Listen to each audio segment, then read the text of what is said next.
दोस्तों स्टडी 91 के online platform में आप सभी का बहुत बहुत स्वागत है। दोस्तों आज आप सभी के समक्ष बीपीएससी ट्री 4.0 परीक्षा को ध्यान में रखते हुए अपने हिंदी के सवालों को लेकर हाजिर हूं और यहां पर हिंदी के लगभग सभी चैप्टर पर दोस्तों हम चर्चा करने वाले हैं। देखिए ये सीरीज आपके लिए बहुत इंपॉर्टेंट है। पहली बात, आज हमारी कोई पहली सीरीज नहीं है, आज हमारा 46 नंबर का लेक्चर है। दोस्तों 46 नंबर का आज हमारा लेक्चर है। आज की क्लास अगर आप देखते हैं तो पूरे 1380 सवाल, वो भी केवल और केवल आपके बीपीएससी परीक्षा को फोकस करके मैंने पढ़ाया है। तो ये सीरीज आपके लिए बहुत ज्यादा इंपॉर्टेंट है। ठीक है, एक तरह से साहित्य स्पेशल सवाल भी यहां पर हम कवर करेंगे।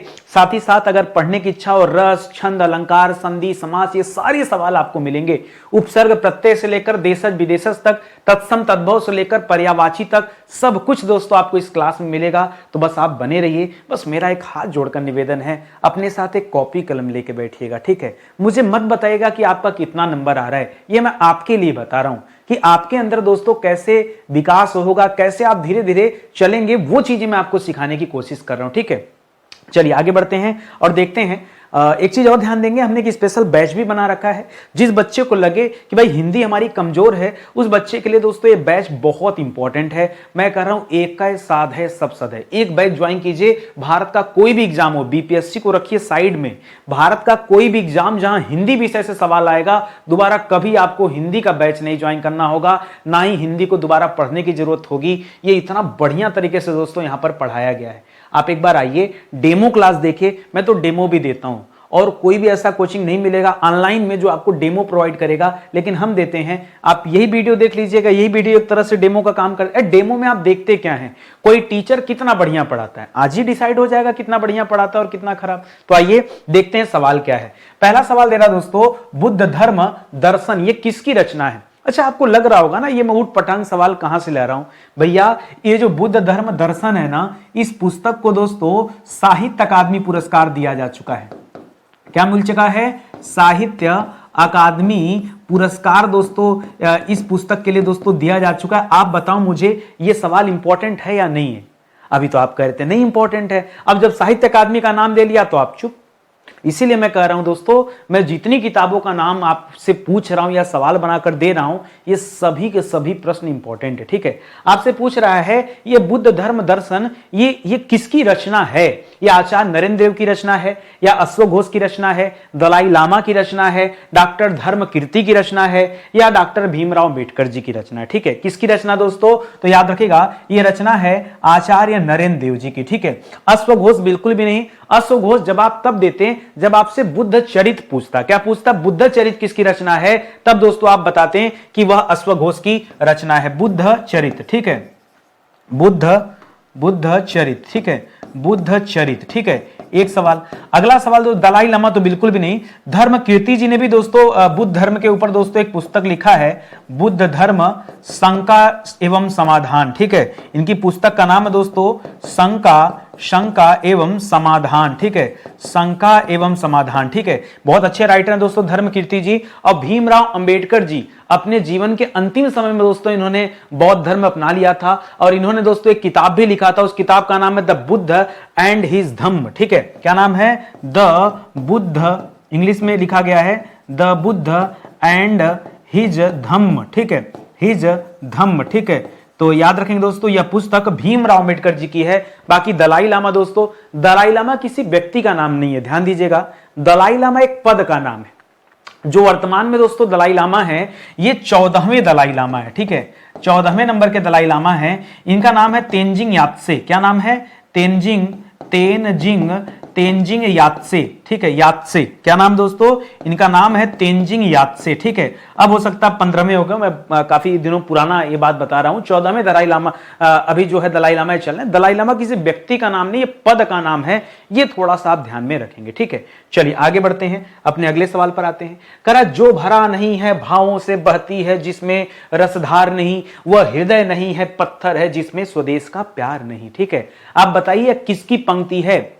आपसे परीक्षा में ऐसा सवाल भी पूछा जाता है, तो बड़े अच्छे से आप देखिएगा और बताइए। ये आपने सुना भी होगा कविता कभी न कभी। ठीक है, जो भरा नहीं है भावों से, जिसके अंदर कोई भाव ना हो, जो भरा नहीं है भावों से बहती जिसमें रसधार नहीं। ठीक है, वह हृदय नहीं है पत्थर है, जिसमें स्वदेश का प्यार नहीं। किसकी रचना है दोस्तों? सुभद्रा कुमारी चौहान बिल्कुल भी नहीं।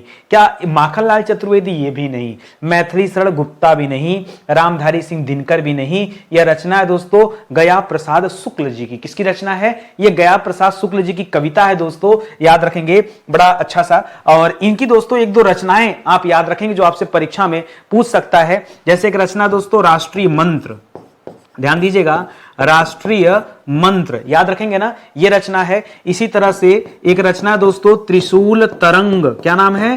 त्रिशूल तरंग। ये दो तीन रचनाएं जब हम पढ़ते हैं किसी के बारे में अलग अलग तो याद रखेगा, ठीक है। एक और है कृषक क्रंदन, क्रंदन, ठीक है, कृषक क्रंदन, ठीक है, कृषक क्रंदन, क्रंदन माने होता है रोना, ठीक है, तो याद रखेगा कृषक क्रंदन। ये दो तीन रचनाएं हैं, ये आप याद रखेंगे। मैं सनेही जी की रचना के बारे में बता रहा हूं। जैसे रामधारी सिंह में दिनकर टाइटल है उपनाम में, उसी तरह सनेही इनका टाइटल है, गया प्रसाद शुक्ल की रचना है, इसे आप ध्यान में रखिएगा, ठीक है। करा कर्मवीर पत्रिका, यह पत्रिका दोस्तों करा कर्मवीर पत्रिका का संपादन दोस्तों किसने किया था? करम माखनलाल चतुर्वेदी जी ने किया था, अयोध्या सिंह उपाध्याय जी ने किया था, स्वामी विवेकानंद जी ने किया था, या फिर मुंशी प्रेमचंद जी ने किया था, या धर्मवीर भारती जी ने किया था, ठीक है।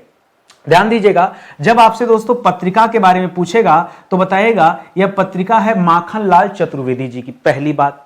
अब थोड़ा सा कंफ्यूज मत होइएगा, मैं एक सवाल आपको बता रहा हूं। अयोध्या सिंह उपाध्याय ने एक पुस्तक लिखा है, उस पुस्तक का नाम क्या दोस्तों? कर्मवीर है, ठीक है। अगर दोस्तों आपसे कर्मवीर पुस्तक पूछे तब आप क्या बताएंगे? यहां तो पत्रिका पूछा था, क्या पूछा था? पत्रिका। तभी आपने जवाब क्या दिया? माखनलाल चतुर्वेदी। अगर कर्मवीर पुस्तक पूछे तब क्या जवाब देंगे? तब जवाब दीजिएगा अयोध्या सिंह उपाध्याय हरिऔध। अयोध्या सिंह उपाध्याय हरिऔध की यह किताब का नाम है। इसी तरह से स्वामी विवेकानंद जब आप पढ़ते होंगे तो आपको पता होगा इन्होंने कर्मयोग लिखा है, इनकी एक पुस्तक है कर्मयोग, ठीक है। कर्मयोग पुस्तक की रचना किसने किया है? देखिए यहां कर्मवीर है, लेकिन नाम तो दोस्तों एक जैसा है ना, नाम आपको एक जैसा नहीं दिख रहा, कर्मवीर कर्मयोग ना, तो इसीलिए दोस्तों मैंने इतना आंसर जो ये ऑप्शन जो बनाया मैंने इसीलिए दोस्तों ऐसा बनाया कि आप जो कंफ्यूजन में गलत कीजिए। मुंशी प्रेमचंद जी की एक रचना दोस्तों कर्मभूमि, क्या रचना दोस्तों? इनकी रचना का नाम क्या है? इनकी रचना का नाम है कर्मभूमि। अरे कर्मभूमि, प्रेमाश्रय, सब किसकी रचनाएं हैं? नमक का दरोगा, ठीक है, तो ये सब रचनाएं, तो कलम का सिपाही, तो ये सब दोस्तों मुंशी प्रेमचंद। धर्मवीर भारती जी की एक रचना दोस्तों धर्मयुग, तो ये तो आसान भी है, याद भी कर सकते हैं, इसमें धर्म नाम पड़ा हुआ, ठीक है। तो इस तरह से तीन चार रचनाएं हैं, काफी मिलता जुलता आंसर, इसलिए मैंने जानबूझ के ऐसे ऑप्शन क्रिएट किए कि आपको कुछ नया भी तैयार हो जाए और जो है कभी कंफ्यूजन भी ना बने आपको, ठीक है। चलिए और आगे आते हैं। अगला सवाल दे रहा है कि रामधारी सिंह दिनकर जी जो थे, इनकी किस रचना पर उन्हें साहित्य अकादमी पुरस्कार दिया गया? ये हिंदी का दोस्तों सर्वोच्च सम्मान है, साहित्य अकादमी पुरस्कार। करा रामधारी सिंह दिनकर जी की किस रचना पर उन्हें साहित्य अकादमी पुरस्कार दिया गया? अब जो बच्चा नहीं जानता वो बच्चा करेगा रश्मि रथी, क्या करेगा? रश्मि रथी, क्योंकि सबसे ज्यादा पॉपुलर इनकी जो रचना है रश्मि रथी है। लेकिन दोस्तों एक गलत है, लोकदेव नेहरू नहीं, परशुराम की प्रतीक्षा नहीं, संस्कृति के 4 अध्याय, ठीक है। यह वह रचना दोस्तों जिसके लिए इन्हें क्या दिया गया? यह पुरस्कार दिया गया। कब मिला था यह पुरस्कार दोस्तों? तो 1959 में मिला था। जो पहला पुरस्कार था दोस्तों, जो पहला पुरस्कार था वो किसको दिया गया था दोस्तों? वो माखनलाल चतुर्वेदी जी को दिया गया था 1955 में, ठीक है। और 1959 में रामधारी सिंह दिनकर जी की रचना है संस्कृति के 4 अध्याय, इसके लिए दोस्तों इन्हें साहित्य अकादमी पुरस्कार दिया गया था। और बाकी की जो रचना है दोस्तों ये सब भी इन्हीं की रचना है, बाकी रेणुका, हुंकार, ये सब भी दोस्तों इन्हीं की रचनाओं के नाम है, ये आप ध्यान में रखेंगे, ठीक है। करा कला और बूढ़ा चांद, सोच समझ के बताइए, कोई जल्दीबाजी नहीं है। कला और बूढ़ा चांद, ठीक है, यह भी दोस्तों वही रचना है जिस पर साहित्य अकादमी पुरस्कार दिया गया था। आपको बताइए खाली किसकी रचना है? इसे भी दोस्तों साहित्य अकादमी पुरस्कार इस रचना पर भी दोस्तों मिल चुका है, इसीलिए मैं आपको समझा रहा हूं। सुमित्रानंदम पंत जी की ही रचना का नाम है, याद रखेंगे, ठीक है। भगवती चरण शर्मा नहीं, रामविलास शर्मा नहीं, महावीर प्रसाद द्विवेदी भी नहीं, हजारी प्रसाद द्विवेदी भी नहीं, ये रचना है सुमित्रानंदम पंत की, ठीक है। और इनकी सबसे फेमस कृति है दोस्तों लोकायतन, ठीक है, लोकायतन, ठीक है, लोकायतन और चिदंबरा, ठीक है। कुछ याद हो ना हो लेकिन ये लोकायतन, चिदंबरा और कला और बूढ़ा चाँद, ये 3 रचनाएं दोस्तों आप सुमित्रानंद पंत जी के बारे में पढ़ रहे हैं तो आप जरूर याद रखिएगा, नहीं तो फिर जान लीजिए फिर गड़बड़ हो जाएगा। ठीक है, इसी तरह से एक रचना और लिख लीजिएगा युगांत। ठीक है, एक और लिखिएगा स्वर्ण किरण, स्वर्ण किरण, और इसी नाम से एक और रचना है स्वर्ण धूलि। ठीक है, स्वर्ण किरण और स्वर्ण धूलि, ये दोनों रचनाएं दोस्तों किसकी है? सुमित्रानंद पंत जी की। ऊपर का 3 तो बहुत ही इंपॉर्टेंट है और बाकी इसे भी आप याद कर लीजिए तो बेहतर ही है। ठीक है, आई बात समझ में? चलिए कुछ और सवाल दिखाता हूं आपको। कर अब विश्व, ये गजब का सवाल है, ईमानदारी से बताऊं ना, आज के पहले मुझे ये सवाल नहीं पता था। जब मैं कभी आपके लिए सवाल बनाता हूं ना, तो ऐसा नहीं कि सिर्फ आपका फायदा होता है, उससे मेरा भी फायदा होता है। और जब शोध होता है, देखिए एक टीचर जब समय देकर शोध करेगा तभी अच्छे प्रश्न बन सकते हैं। ठीक है, और मैं आपको विश्वास दिलाऊं, मैं एक एक ऑप्शन खुद से तैयार करता हूं। आपको लग रहा होगा ना, देखिए एक जैसा कर्म जो नाम मिलता है, मैं एक जैसे ऑप्शन तैयार करने की कोशिश करता हूं कि कंफ्यूजन ना हो और मैं बच्चों को ज्यादा अच्छी तरह से कैसे पढ़ा पाऊंगा। ये इस सवाल का उत्तर मुझे आज के पहले नहीं पता था। आज मैं भाषा बोली से कुछ सवाल ढूंढ रहा था, सोचा कुछ अच्छा ढूंढूं सवाल, तो ढूंढते ढूंढते मुझे सवाल मिला कि विश्व की सभी भाषाओं में रानी किसे कहा जाता है। अब मैं बताऊं ना, मैंने सवाल मेरे सामने, मैंने भी गेस किया। ठीक है, गेस किया क्या हो सकता है, तो मुझे लगा अंग्रेजी खूब बोली जाती है, मंदारिन तो था नहीं, मंदारिन सबसे ज्यादा बोली जाने वाली भाषा है जो चीन में बोली जाती है। तो मुझे और भी फैक्ट मिला, भी वो भी बताता हूं आपको। ठीक है, तो मुझे लगा हिंदी अंग्रेजी होगा और क्या हो सकता, लेकिन फिर पता चला अंग्रेजी भी जवाब नहीं है। तो मुझे झटका लगा कि अंग्रेजी नहीं जवाब है तो क्या जवाब हो सकता है।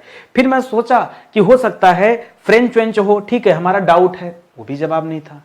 फिर हमने कहा हो सकता है हिंदी हो, क्योंकि हिंदी नेपाल पाकिस्तान इधर वो वहाँ मालदीव देख लीजिए, और बहुत सारे त्रिनाद टोबैगो, बहुत सारे ऐसे देश जहाँ हिंदी बोली जाती है। हमको लगा हो सकता है हिंदी हो। ठीक है, हिंदी भी जवाब नहीं था।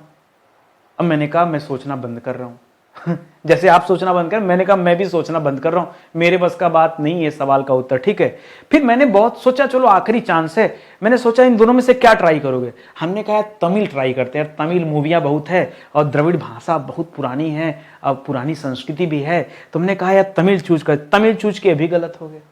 अब अंतिम में क्या बचा? कन्नड़। अब जब कन्नड़ मैंने पढ़ा, हमने कहा ये गलत लिखा हुआ है। मैंने खूब गूगल सर्च किया। ठीक है, लेकिन जो उत्तर है वो तो उत्तर है ना, आपके गूगल सर्च करने से उत्तर थोड़े बदल जाएगा। ठीक है, तब पता चला कि अच्छा इसे रानी कहा जाता है। ये अंग्रेजी और हिंदी से बहुत ज्यादा पुरानी भाषा है और इसमें कोई मूक अक्षर नहीं होता है। ये पहली ऐसी भाषा है जिस पर विदेशों में शब्दकोश बनाए गए हैं। ठीक है, तो बहुत कुछ इसके बारे में खासियत पढ़ने को मिला, तो बड़ा मजा आया। फिर मुझे दोस्तों एक और न्यू डेटा मिला। ठीक है, न्यू डेटा मिला, जरा आप ध्यान दीजिएगा। हम लोग पढ़ते हैं कि सर्वाधिक बोली जाने वाली भाषा, ठीक है, सर्वाधिक बोली जाने वाली भाषा। ठीक है, तो काफी दिनों से दोस्तों हम लोग पढ़ रहे थे मंदारिन भाषा जो चीन में बोली जाती है, उसको मानते थे, लेकिन उसको पीछे करके दोस्तों अब अंग्रेजी जो है नंबर 1 पर आ गई है और नंबर 2 पर दोस्तों मंदारिन चली गई। मंदारिन दोस्तों यह चीन की भाषा है। ठीक है, लेकिन अब नंबर 2 पर चली आई है, तो यह भी आप याद रखेंगे। और नंबर 3 पर दोस्तों बड़ा खुशी मिला ये जान करके कि नंबर 3 पर हिंदी, पूरी दुनिया में हिंदी जो बोली जाती है तीसरी सबसे बड़ी ज्यादा लोगों के द्वारा बोली जाने वाली भाषा है। इसी तरह से दोस्तों जो 11वां नंबर दिया गया वो दोस्तों उर्दू को दिया गया। किसे दिया गया? उर्दू को। इसी हाँ ठीक है, 11 कर रहे हैं यार, 7 नंबर, नहीं 7 नंबर में भूल गया बताना, 7 नंबर दिया गया दोस्तों बंगाली को। भारत में जो बंगाल में बंगाली भाषा बोली जाती है, ये बांग्लादेश उसमें खूब बोली जाती है ना, इसलिए बंगाली 7वें पे है, उर्दू 11वें पे है और 15वें पे मराठी है। हाँ, 15वें पे मराठी। इस पूरे सीरीज में दोस्तों कहीं आपको तमिल तेलुगु ये सब नहीं मिलेगा। ये मुझे दोस्तों नया डेटा मिला तो मैंने कहा इसको भी शेयर कर देते हैं। यही होता है, देखिए जब शोध किया जाएगा तो नई नई चीजें मिलेंगी। ठीक है, चलिए आगे बढ़ते हैं और अपने अगले सवालों को देखते हैं। अगला सवाल दे रहा असंभव। असंभव में दोस्तों समास कौन सा है ये बताइए, असंभव में कौन सा समास है? ठीक है, असंभव। अब बच्चा यहां क्या करेगा, देखिए कितना दिमाग लगाएगा, कहेगा अ धन संभव बराबर असंभव, और सोचेगा कि अ को क्या कर लें, अ को अव्यय मान लिया जाए। क्या कर लिया जाए? अ को अव्यय मान लिया जाए या फिर अ को उपसर्ग मान लिया जाए। इस आधार पे बच्चा सोचेगा लाओ यहां पे कर देते हैं अव्ययी भाव समास। ये अलग बात है कि मैंने अव्ययी भाव समास का यहां एग्जांपल नहीं दिया हुआ, ऑप्शन नहीं दिया हुआ है, लेकिन ये कतई आपका जवाब नहीं होगा। याद रखिएगा यहां हमेशा होता है तत्पुरुष समास, और तत्पुरुष में भी दोस्तों हम लोग पढ़ते हैं नई तत्पुरुष, नई। याद रखिएगा जहां नकारात्मक वाले होते हैं, ठीक है, जहां नकारात्मक शब्द आते हैं वहां ऑटोमेटिक क्या हो जाता है, हमेशा नई तत्पुरुष होता है। बस एक लाइन में आप याद रखिएगा, नकारात्मकता का बोध हो रहा है तो सीधे सीधे क्या हो जाएगा, नई तत्पुरुष, नई। ये तत्पुरुष के भेद के अंतर्गत जाता है। नई तत्पुरुष, प्रादि तत्पुरुष तमाम होते हैं। पूर्व रूप, अच्छा संधि में दोस्तों बड़ा खतरनाक है पूर्व रूप संधि और पर रूप संधि, उसका भी सवाल मैं दूंगा आप सभी को जल्दी, ठीक है। फिलहाल यहां तत्पुरुष आप याद रखेगा, बाकी के जो जवाब हैं वो बिल्कुल गलत दिए गए हैं। आगे आइए, कॉपी कलम लेके बैठे होंगे ना, तब पता चलेगा कि अभी आपने जो 7 सवाल पढ़ा 7 में से कितना जवाब सही हुआ, हाँ, तब आपको एक्चुअली में पता चलेगा कि हमारी पोजीशन कहां पर है, कितना मेहनत करने की जरूरत है हमें। करा निम्नलिखित में से किस भारतीय राज्य या केंद्र शासित प्रदेश में डोगरी भाषा बोली जाती है। डोगरी भाषा दोस्तों कहां बोली जाती है, याद रखेगा उत्तराखंड में बिल्कुल भी नहीं, असम में बिल्कुल भी नहीं, पुदुचेरी राजस्थान भी नहीं, यह जम्मू कश्मीर में बोली जाती है। जम्मू कश्मीर के अलावा दोस्तों यह हिमाचल प्रदेश में भी दोस्तों बोली जाती है, और थोड़ी बहुत दोस्तों ये पंजाब में भी बोली जाती है, ठीक है, पंजाब में भी, ठीक है, ये आप याद रखेंगे। और इसको दोस्तों 8वीं अनुसूची में भी दोस्तों शामिल किया गया है, ध्यान दीजिएगा, इसको संविधान की 8वीं अनुसूची में भी दोस्तों शामिल किया गया है। 8वीं अनुसूची में भी शामिल किया गया है। 8वीं अनुसूची में कुल 22 भाषाओं का उल्लेख है, उसमें से भी है, लेकिन इसे शुरू में नहीं, इसे 2003 में दोस्तों शामिल किया गया था। ये सारे तथ्य भी आप याद रखेंगे, ठीक है। डोगरी भाषा के बारे में पूछ रहा हूं तो आप ध्यान में रखिएगा। चलिए आगे बढ़ते हैं। करा प्रत्यर्पण शब्द दोस्तों किससे बना हुआ है, प्रत्यर्पण, ठीक है, प्रत्यर्पण शब्द किससे बना है, प्रत्यधन अर्पण नहीं, प्रत्या नहीं, प्रत्यु नहीं, किससे बना दोस्तों, प्रतिधन अर्पण बराबर क्या हो जाता है, प्रत्यर्पण हो जाता है। और संधि दोस्तों यहां पर कौन सी है, तो याद रखेगा यह यण स्वर संधि का दोस्तों भेद है, इसे आप ध्यान में रखेंगे, ठीक है। तो ये आप जानते हैं, यह व के साथ कोई भी अर्धवर्ण है तो जवाब आप यही चूज करते हैं, मैंने आपको सिखाया है, ठीक है। आगे बढ़िए। करा उपमान और उपमेय के अभेद को दोस्तों क्या कहा जाता है, ठीक है। परीक्षा में ऐसे सवाल भी आते हैं, अलंकार का सबसे खतरनाक सवाल, सर ये उपमान उपमेय को लगा करके जब सवाल पूछता है ना, हम हमेशा से कंफ्यूज हो जाते हैं। आज आप एक स्क्रीनशॉट लीजिएगा, ये जो मैं आपको समझाने चल रहा हूं, एक लाइन में आपको ये तीनों चारों पांचों अलंकार को मैं परिभाषित करूंगा, वो भी टेक्निकल तरीके से। आसान शब्दों में परिभाषित कर दूंगा तो आपको मजा नहीं आएगा, हमें बताना है टेक्निकल, क्योंकि परीक्षा में टेक्निकली पूछेगा तो मैं जो बता रहा हूं उसको सुनिएगा, एक एक लाइन सुनिएगा, सब याद हो जाएगा आपको। पहले पढ़ते हैं उपमा अलंकार, जो कि इसका जवाब नहीं है। उपमा में एक शब्द आप याद रखेगा, तुलना। क्या याद रखेंगे, तुलना। याद रखेगा जब उपमेय और उपमान में क्या किया जाए, तुलना किया जाए। क्या समझ रहे हैं, जब तुलना हो तब हमेशा क्या हो जाता है, उपमा अलंकार। बस इस शब्द याद रखेगा, कभी भी ऐसा कोई लाइन दे और उसमें लिख दे तुलना शब्द दिख जाए, ठीक है, तो हमेशा तुलना या फिर समानता शब्द दिख जाए। क्या दिख जाए, तुलना या समानता शब्द दोस्तों दिख जाए, दो शब्द आप याद रखेगा तो ऑटोमेटिक दोस्तों यही आपका जवाब क्या हो जाएगा, उपमा, ठीक है। दूसरा रूपक। रूपक में क्या होता है दोस्तों, रूपक में ये रूपक ही आपका जवाब होगा। यहां अंतर न होना, ठीक है, अगर अंतर न हो या फिर अभेद शब्द हो जाए, भेद न हो, न भेद होना को क्या कहा जाता है, अभेद कहा जाता है, तो आपका जवाब क्या हो जाएगा, रूपक हो जाएगा, जो कि यहां पूछा है।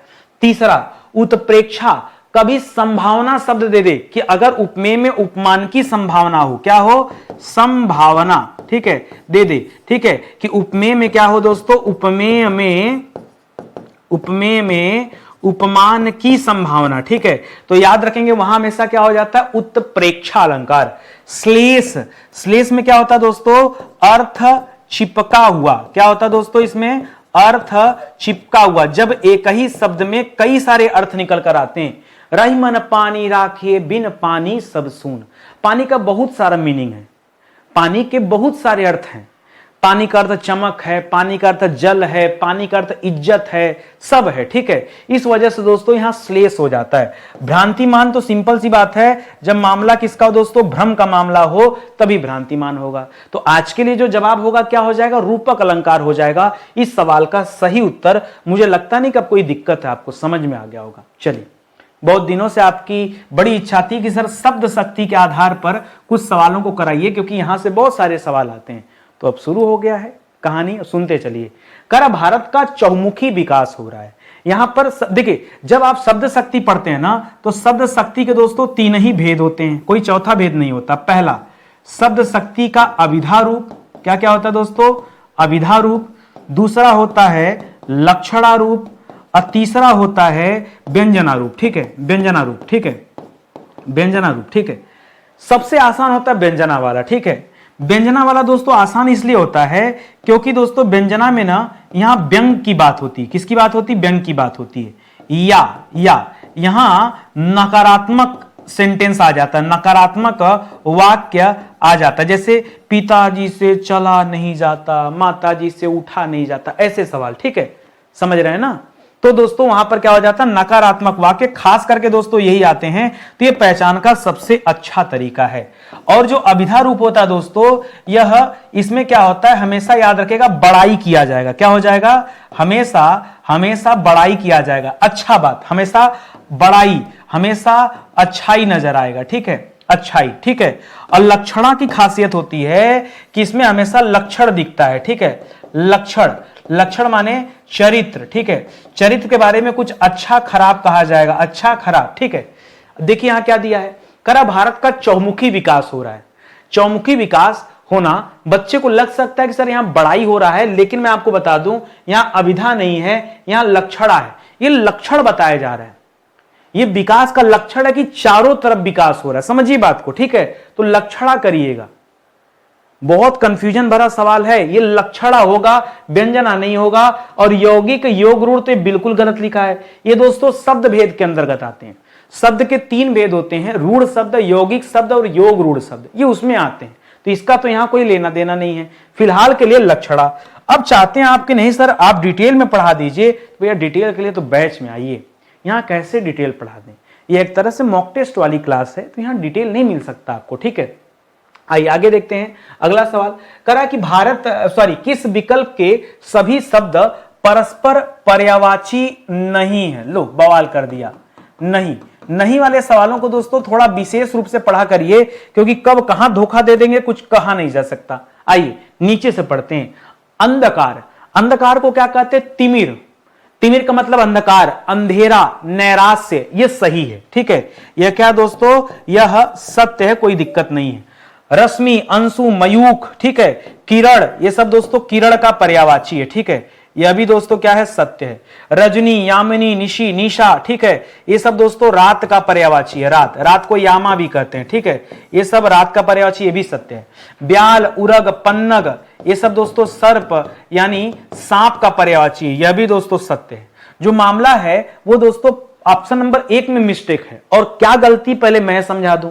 ऑप्शन नंबर 1 में जो गलत और असूची दिया दोस्तों, ये इसका मतलब होता है अपवित्र, लेकिन लुप्त का मतलब होता है क्या? गायब। क्या होता है दोस्तों? गायब। ठीक है, लेकिन गलत और असूची का मतलब क्या हो जाता है? इसका मतलब अपवित्र से होता है। क्या होता है?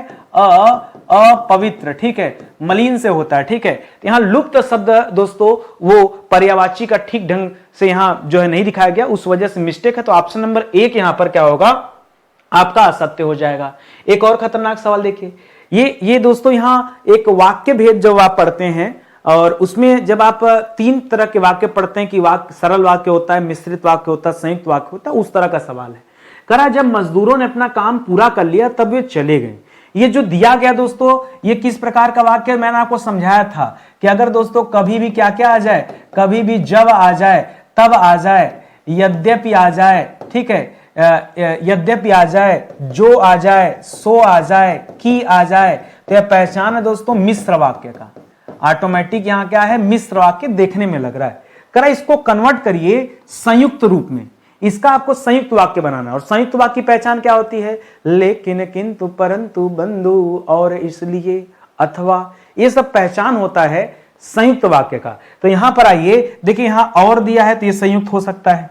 जैसे ही चला गया तो जैसे वैसे, तो ये तो सामान्य कर दिया, ये तो सामान्य बना दिया। हमें सामान्य बनाना नहीं था तो ये जवाब है नहीं। ठीक है, जैसे दे दिया दोस्तों, तो जैसे शब्द कहां आता है? मिश्रित वाक्य में आता है, ये मिश्र वाक्य में आ जाता है। ठीक है, ये कहाँ आ जाता है, यह मिश्रित या मिश्र में आ जाता है। लेकिन पूरा कर लिया, वैसे ही चले गए, यहाँ एक शब्द जोड़ना चाहिए आपको, वैसे, ठीक है, वैसे ही चले गए, ठीक है, वैसे ही वे चले गए, ऐसे होना चाहिए। तो फिलहाल ये भी जवाब नहीं होगा। मजदूरों ने अपना काम किया एवं चले गए, लेकिन, किंतु, परंतु, बंधु और इसलिए, यह भी दोस्तों किस में आता है, यह संयुक्त में आता है, ठीक है, यह संयुक्त में आता है, यह भी संयुक्त में आता है। देखिए और नीचे क्या दिया है, मजदूरों ने अपना काम किया इसलिए चले गए, इसलिए भी दोस्तों संयुक्त में आता है। अब बताइए क्या सही है, तीन तीन संयुक्त दे दिया, तो पहचान करना अब दुविधा में डाल दिया। पढ़िए पहले क्या लिखा है, मजदूरों ने अपना काम पूरा किया और वे चले गए, ठीक है, और यहां क्या दिया था, मजदूरों ने अपना काम पूरा कर लिया तब वे चले गए। तो अपना काम पूरा किया, तो ठीक है, मजदूरों ने अपना कार्य किया, लेकिन एक शब्द यहां नहीं लिख रहा पूरा, ठीक है, इस वजह से दोस्तों और क्या हो जाएगा, ये गलत हो जाएगा। मजदूरों ने अपना कार्य किया, यहां भी दोस्तों पूरा शब्द नहीं लिखा हुआ है। ध्यान दीजिएगा, जब आप कभी किसी वाक्य को कन्वर्ट करते हैं तो जो मुख्य शब्द हो उसके साथ छेड़छाड़ ना करिए। ये जबरदस्ती का छेड़छाड़ किया गया है, इसी वजह से दोस्तों ये ऑप्शन क्या हो गया, गलत हो गया। तो एक ही ऑप्शन आपका सही बचा, वो ऑप्शन नंबर बी जो है दिया है वो राइट है। पूरा बात लिखने की कोशिश कीजिएगा, ऐसी परीक्षा में फंसाएगा।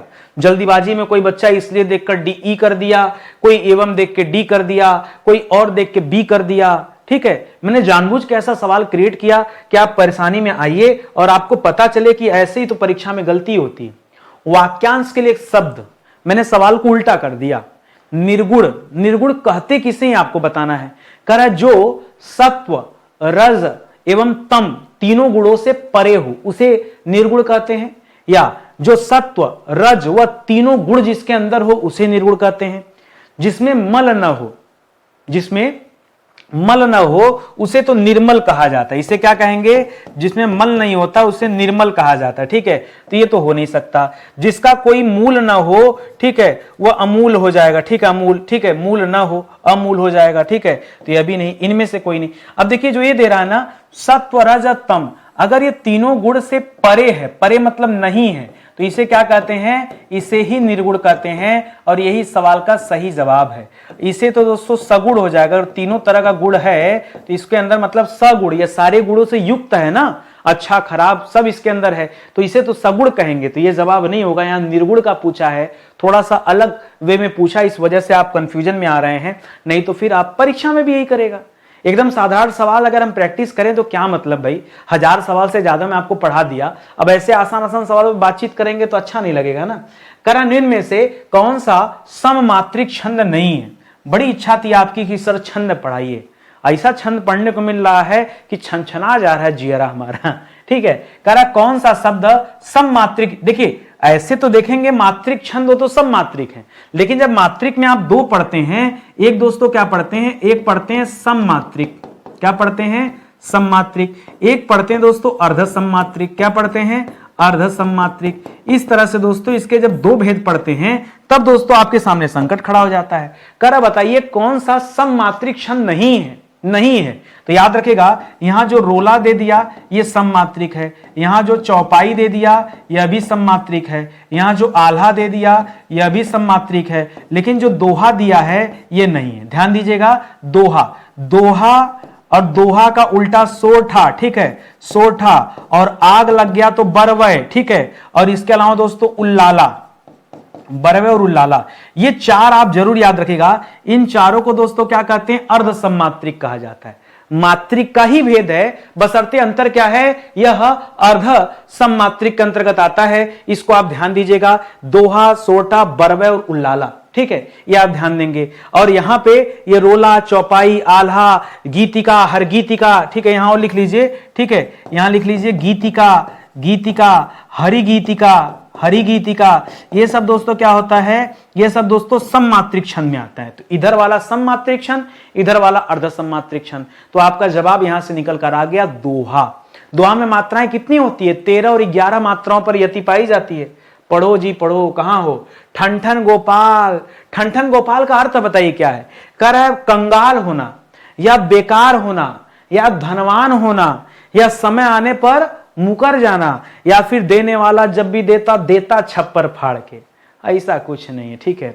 देने वाला जब भी देता देता छप्पर फाड़ के, वैसे ही लेने वाला जब भी लेता लेता छप्पर फाड़ के। भगवान जैसे देते हैं वैसे ले भी लेते हैं, ठीक है। तो ये तो गलत जवाब है। समय आने पर मुकर जाना, ये भी गलत जवाब है। धनवान को भी नहीं कहते, बेकार को भी नहीं कहते। कोई व्यक्ति ठन गोपाल है मतलब निर्धन, अति निर्धन, ठीक है।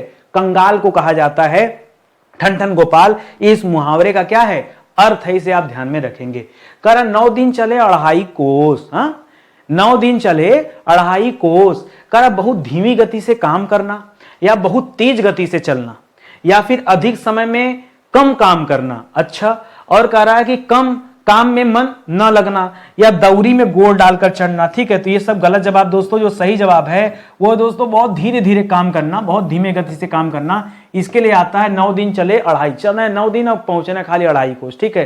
तो 9 दिन चले 2.5 कोस, इसका मतलब बहुत धीमे धीमे कार्य करने को ये कहा जाता है, लोकोक्ति है। ऑप्शन नंबर 1 दोस्तों इस सवाल का सही उत्तर हो जाएगा। कह रहा वात्सल्य रस का दोस्तों सम्राट किसे कहा जाता है? वात्सल्य रस का सम्राट, ठीक है। वात्सल्य रस का ही नहीं दोस्तों, यहां तक कि श्रृंगार रस का भी दोस्तों सम्राट उन्हीं को कहा जाता है, ठीक है। वात्सल्य रस और श्रृंगार रस, इन दोनों का सम्राट एक ही व्यक्ति हैं और वह दोस्तों सूरदास, ठीक है। आंख से दिखता नहीं था, जन्मांध थे, लेकिन दोस्तों सम्राट बन गए। हाँ, समझिएगा। कबीरदास बिल्कुल भी नहीं, ये तो निर्गुण भक्ति शाखा में आते हैं। मीराबाई नहीं, बिहारी लाल नहीं, तुलसीदास नहीं, यहाँ सूरदास जी आपका बिल्कुल सही जवाब हो जाएगा। सबसे इनकी फेमस कृतियां कुछ लिख लीजिए, जैसे दोस्तों इन्हीं की रचना सूर सागर है। क्या है? सूर सागर है। इन्हीं की रचना दोस्तों सूर सरावली है, सूर सरावली है। इन्हीं की रचना दोस्तों गंगा लहरी है। क्या है? गंगा लहरी है। सब याद रखिएगा, बढ़िया सवाल है। उसी तरह से तुलसीदास जी की बात करेंगे तो क्या हो जाएगा दोस्तों? श्रीमद भगवत गीता नहीं, श्रीमद रामायण, ठीक है। तो देखिए रामायण में 2 रामायण है। एक रामायण वाल्मीकि जी ने लिखा है, एक रामायण दोस्तों तुलसीदास जी ने लिखा है, ठीक है। तो रामचरितमानस, यार वो श्रीमद रामायण नहीं, रामचरितमानस की रचना दोस्तों तुलसीदास जी ने किया है। बाकी जानकी मंगल, पार्वती मंगल, रामाज्ञा प्रश्नावली, हनुमान बाहुक्य, ठीक है। तो ये सब दोस्तों जो रचनाएं, ये भी तुलसीदास जी की रचनाएं, इसे आप ध्यान में रखेंगे, ठीक है। और राग सोठा उठा दोस्तों किसका है? वो तो मीराबाई का पद है, आप जान ही रहे हैं, ठीक है। ध्यान दीजिएगा दोस्तों, स्टडी 91 को एक मौका क्यों नहीं दे रहे हैं आप? क्या चाहिए आपको? जो इंसान इतना बढ़िया क्लास आपके लिए निःशुल्क अवेलेबल करा सकता है, वो इंसान अपने पेड बैच में कितना मेहनत करता है। अच्छा, बहुत सारे बच्चे दोस्तों पीडीएफ मांग रहे थे। देखिए पीडीएफ मैं देने में थोड़ा असमर्थ हूं। सारा पीडीएफ दोस्तों आपको इस बैच में अपडेट कराया गया। कुछ तो बैच का फायदा रहना चाहिए, बैच वालों का कुछ तो अच्छा फायदा मिलना चाहिए। तो अगर बीपीएससी का बैच ले रहे हैं ना, तो ये जो 46 लेक्चर आप देख रहे हैं, सारा पीडीएफ आपको वहां मिल जाएगा, सारी क्लास भी मिल जाएगी, प्लस A to Z दोस्तों यहाँ पर चैप्टर पढ़ाया गया हिंदी का। सभी चैप्टर का टेस्ट मिल जाएगा, उससे संबंधित जो है सवाल जवाब मिल जाएंगे, उसका भी वीडियो सोल्यूशन मिल जाएगा, बहुत कुछ है, प्रीवियस ईयर पेपर मिल जाए, सब यहीं पे अपडेट किया जा रहा है, ठीक है। और इसके अलावा आप मौका दीजिए, हमारे पास और भी बैच है। हमारा जो सुपर सेलिंग बैच है मॉडर्न हिस्ट्री का बैच है। एक बार जो बच्चा पढ़ना शुरू किया ना मॉडर्न हिस्ट्री, वो फिर जान लो ना हर विषय यहीं आके पढ़ेगा कि नहीं सर अब तो आप ही से पढ़ना, जाना कहीं नहीं सर, बस आप पढ़ा दो हर विषय, ठीक है। और आप आइए ज्वाइन कीजिए तो आपको समझ में खुद ही आएगा। करा जब एक ही ध्वनि का द्वित्व हो जाए तब उसे क्या कहा जाता है, ठीक है। क्या उसे संयुक्त कहा जाता है? संयुक्त में देखिए सिंपल ध्वनियां होती है, जैसे मैं कह दूं प्राण, ठीक है, ये दोस्तों संयुक्त हो जाएगा, ठीक है।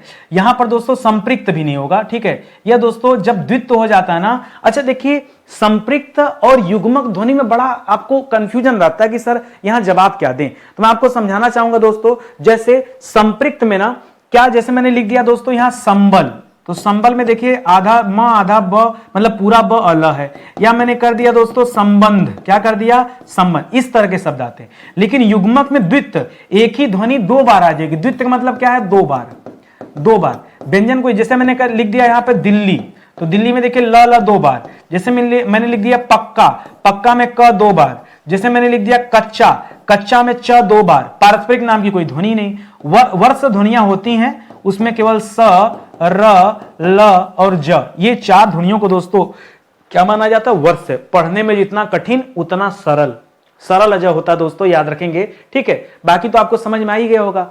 तो इस तरह से दोस्तों इस सवाल का जवाब युग्मक ध्वनि हो जाएगा, ये आप ध्यान देंगे। कर फारसी भाषा का जो शब्द है दोस्तों उसको ढूंढ कर बताइए। कर बहादुर, दरोगा, तो बारूद, दरोगा बहादुर था तो उसके बाद तोप बारूद था, ठीक है। और ये सब चला किसके लिए रहा था? वो बेगम के लिए चला रहा था। बहादुर दरोगा जो था वो बेगम के लिए तोप बारूद दागे पड़ा था। ये किस भाषा का शब्द है? तो याद रखेगा, ये जो चारों आपको दिख रहा है ना, ये तुर्की भाषा का शब्द है। चार के चारों दोस्तों ये तुर्की भाषा का शब्द है। ये एक बार में आप याद रखेगा, ठीक है। यहां मैं लिख दे रहा हूं आगे, ठीक है, सबके आगे लिख दे रहा हूं, ये तुर्की भाषा का शब्द है। उसी तरह से दोस्तों अदालत, मुकदमा, वकील और किस्मत, ठीक है। तो अदालत, मुकदमा, वकील और किस्मत ये अरबी भाषा का शब्द है, अरबी का शब्द है, याद रखेंगे। आदमी, औरत, औलाद, आदमी, औरत, औलाद, अदालत, मुकदमा, वकील, किस्मत, जहाज, ये सब दोस्तों कहां है? ये अरबी का है। नापाक सरकार, हजार आफत, ठीक है। कितना अच्छा है ना, मैंने सेट भी ऐसा किया कि आपको एक लाइन में याद हो जाए। नापाक शब्द, सरकार शब्द, हजार शब्द और आफत शब्द, ये चारों शब्द दोस्तों फारसी होते हैं। तो आपसे पूछा कि कौन सा फारसी शब्द है, तो ऑप्शन नंबर सी आपका सही उत्तर हो जाएगा। आलमारी, कमीज, पतलून, तौलिया, ठीक है, ये सब दोस्तों जो हैं ये पुर्तगाली शब्द हैं। ये क्या हैं? यह पुर्तगाली शब्द हैं। तो जो जवाब है दोस्तों यहां पर क्या हो जाएगा? ऑप्शन नंबर सी, यानी तीसरा वाला जिस किसी ने उत्तर दिया है राइट आंसर है। बाकी कुछ और भी बढ़िया सवाल है जो आपको तैयार हो जाएगा, ठीक है। मैंने इसको सेट बहुत अच्छा किया है। अगर एक एक लाइन दिमाग में रखेंगे ना तो हमेशा हमेशा के लिए दोस्तों फीड हो जाएगा, याद हो जाएगा, ठीक है। इसी तरह से तो याद करना पड़ता है। आगे देखिए, कर तत्सम तद्भव की दृष्टि से जो असत्य है उसे पहचानिए, जो गलत है उसे पहचानिए, ठीक है। कर त्रिड़ी का 3 होता है, क्या यह सत्य है? ठीक है, त्रिड़ी का क्या हो जाता है दोस्तों? त्रिड़ी का 3 होता है, यह सत्य है। छत्री का खत्री हो जाता है, यह भी सही है। हिरण का हरिण हो जाता है। श्रृंगाल का शियार हो जाता है और हरण का हरितकी हो जाता है, ठीक है। देखिए, जो आपको कंफ्यूजन हो रहा होगा वो ऑप्शन नंबर सी यानी तीसरे वाले में और ऑप्शन नंबर 5 इसमें हो रहा होगा कि सर क्या करें, क्या सही है। तो मैं बता दूं दोस्तों, हिरण शब्द बिल्कुल सही है। हिरण शब्द तत्सम होता है और हरिण शब्द जो होता है ये तद्भव होता है, बिल्कुल सही है। यहां हरण और हरितकी दोस्तों गलत है। क्यों दोस्तों? हरितकी जो है यह आपका तत्सम शब्द है और हरण जो है दोस्तों ये आपका तद्भव शब्द है। तो यहां पे गलती कर दिया कि नहीं? हाँ, बाकी सब तो तत्सम तद्भव दिया था, नीचे वाला उल्टा कर दिया। इस वजह से दोस्तों इसको थोड़ा सा आप ध्यान में रखेंगे, थोड़ा डिफिकल्ट बन जा रहा है इसी वजह से। इसी तरह से आपको तद्भव तत्सम ध्यान देना है। इधर वाला तद्भव है, इधर वाला तत्सम, ऐसे समझिएगा। करा हीरा तद्भव होता है, हीरा का तत्सम हीरक हो जाता है, बिल्कुल सही है। हरख का हर्ष हो जाता है, ये भी सही है। हरा का हरित हो जाता है, ये भी सही है। हल्दी का हरिद्रा हो जाता है, ये भी सही है। लेकिन होलिका दोस्तों, होलिका जो शब्द है यह तत्सम शब्द है और होली जो दिया दोस्तों यह तद्भव शब्द है, ठीक है। इस वजह से दोस्तों यहां पर ये दोनों उल्टा हो गए हैं। तो यहां पर थोड़ा सा आप ध्यान देंगे, ठीक है। ई वाला जवाब आपका हो जाएगा। बहुत ध्यान से ऐसे सवालों को पढ़िएगा, बड़ा नरक करते हैं ऐसे सवाल, ठीक है। तो इसको परीक्षा में आए ना तो एक एक चीज क्लियर कट आपको याद होना चाहिए कि भैया कौन सा वाला तत्सम और कौन सा वाला तद्भव, दोनों आपको समझ में आना चाहिए। कर प्र उपसर्ग से बना शब्द है।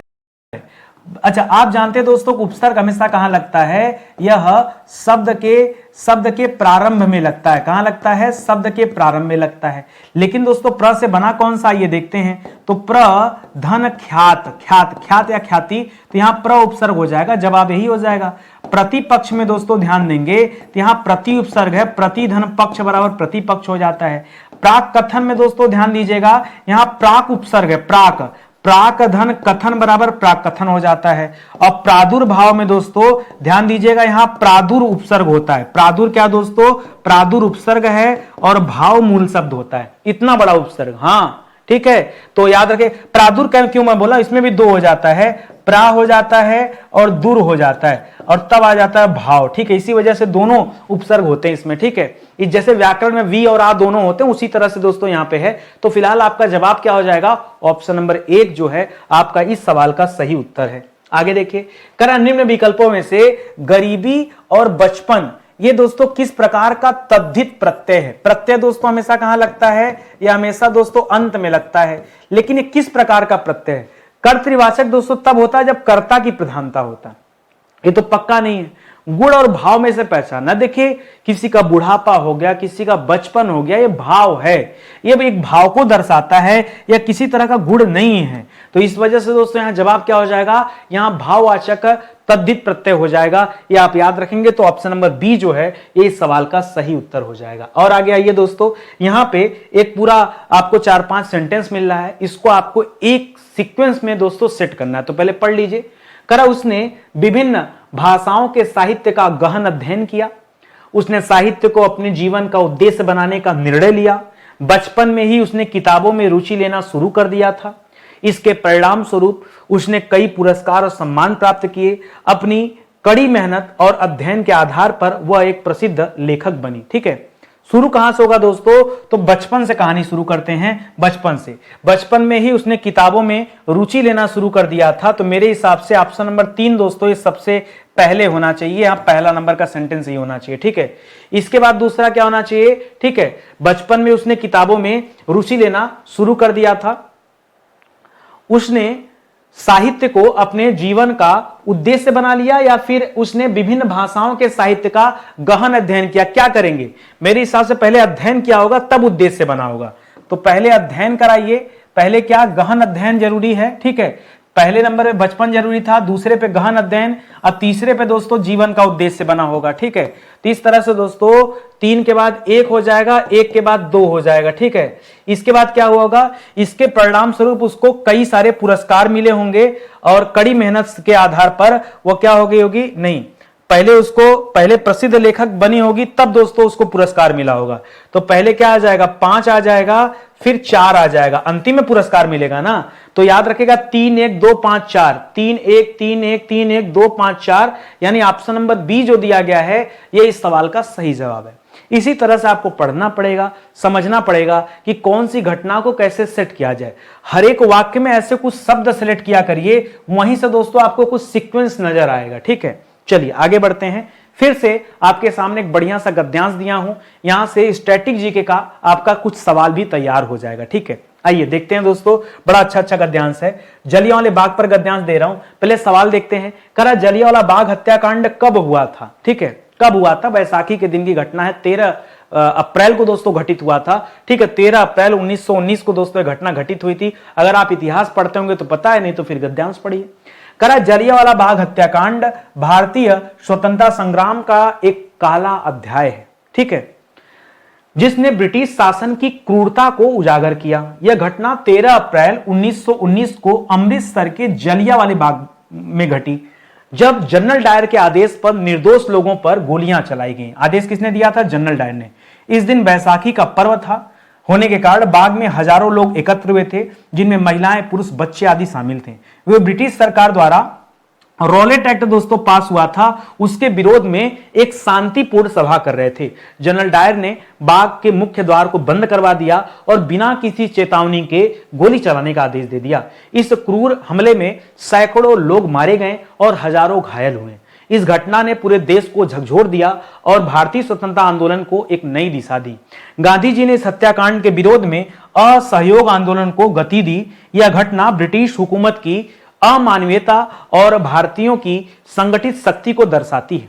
जलियांवाला बाग हत्याकांड ने स्वतंत्रता के लिए भारत के संघर्ष को और अधिक सशक्त बनाया। ठीक है, ये पूरा का पूरा गद्यांश है। अब इससे कुछ सवाल बन रहे हैं, तो पहले सवाल का जवाब आपको मिल ही गया होगा। ठीक है, जलियांवाला बाग हत्याकांड। अगला सवाल दे रहा है कि जलियांवाला बाग में लोग क्यों इकट्ठे हुए थे? करा बैसाखी का उत्सव मनाने के लिए, या रॉलेट एक्ट के विरोध में सभा करने, या गांधी जी का भाषण सुनने, स्वतंत्रता की घोषणा, या धार्मिक अनुष्ठान के लिए? देखिए दोनों चीज दे दिया है। करा बैसाखी था इसलिए आए थे, या रॉलेट एक्ट के लिए दोस्तों एक सभा कर रहे थे? देखिए बैसाखी था लेकिन उत्सव मनाने नहीं आए थे। यहां पे बैसाखी के दिन ये सभा करने गए हुए थे। तो यहां पर दोस्तों ऑप्शन नंबर बी कीजिएगा। देखिए दिया यहां पर, देखिए पढ़िए। करा इस दिन बैसाखी का पर्व होने के कारण बाग में हजारों लोग एकत्र हुए, जिनमें ये सब थे, और ये ब्रिटिश सरकार द्वारा रॉलेट एक्ट के विरोध में शांतिपूर्ण सभा कर रहे थे। ठीक है, इस तरह से दोस्तों बी करिएगा। करा जलियांवाला बाग हत्याकांड का आदेश किसने दिया था? कर्जन ने नहीं, मिंटो ने नहीं, जनरल डायर ने दिया था। किसने दिया था? जनरल डायर ने दिया था। उस समय दोस्तों वायसराय कौन था भारत का?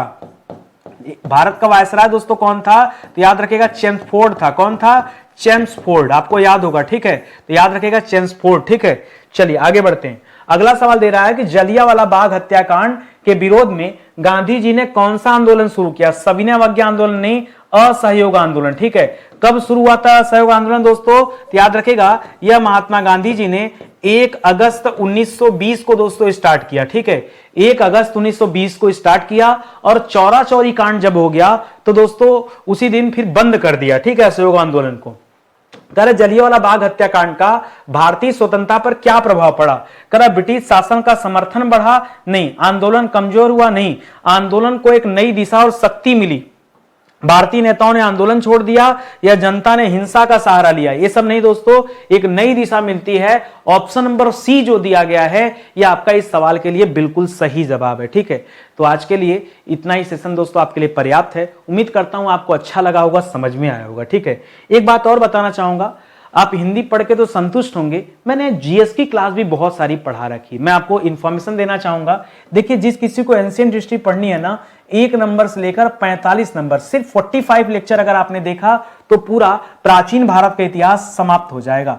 इसी तरह 46 से लेकर 91 नंबर तक लेक्चर देखा तो मिडावल हिस्ट्री समाप्त हो जाएगा। 92 नंबर से 150 नंबर तक देखा तो मॉडर्न हिस्ट्री भी कंप्लीट हो जाएगा। इसी तरह से आगे दोस्तों मैंने आपको संविधान पढ़ाया पूरे 80 लेक्चर में। 151 से लेकर के 230 तक में मैंने आपको कंप्लीट दोस्तों संविधान पढ़ाया है। और वर्ल्ड ज्योग्राफी दोस्तों ये 231 नंबर से लेकर 330 यानी पूरे 100 लेक्चर में पढ़ाया।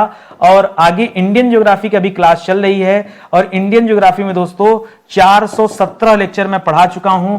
कुल 87 क्लास दोस्तों दिया जा चुका है, लेकिन अभी यह समाप्त नहीं है, अभी ये क्लास चल रही है। तो आप समझिए 400 से ज्यादा क्लास, 400 प्लस क्लास दोस्तों आपका इंतजार कर रहा है। अब आप किसके इंतजार में? अगर आप सच में जीएस को मजबूत करना चाहते हैं तो ये वाली क्लास देखिए, ये आपके लिए सफिशिएंट रहेगी और बढ़िया भी रहेगी। ठीक है, तो आज के लिए बस इतना ही पर्याप्त है। जो नए बच्चे हैं वो इस एप्लीकेशन को डाउनलोड कर लें, स्टडी 91 ऑफिशियल। हमारी सारी क्लास दोस्तों अब यहीं चल रही है, तो आप यहाँ पे आइए और क्लास देखिए। ठीक है, मिलते हैं दोस्तों अगले सेशन में। तब तक के लिए बहुत बहुत धन्यवाद आप सभी का। जय हिंद, जय Bharat. Thank you so much.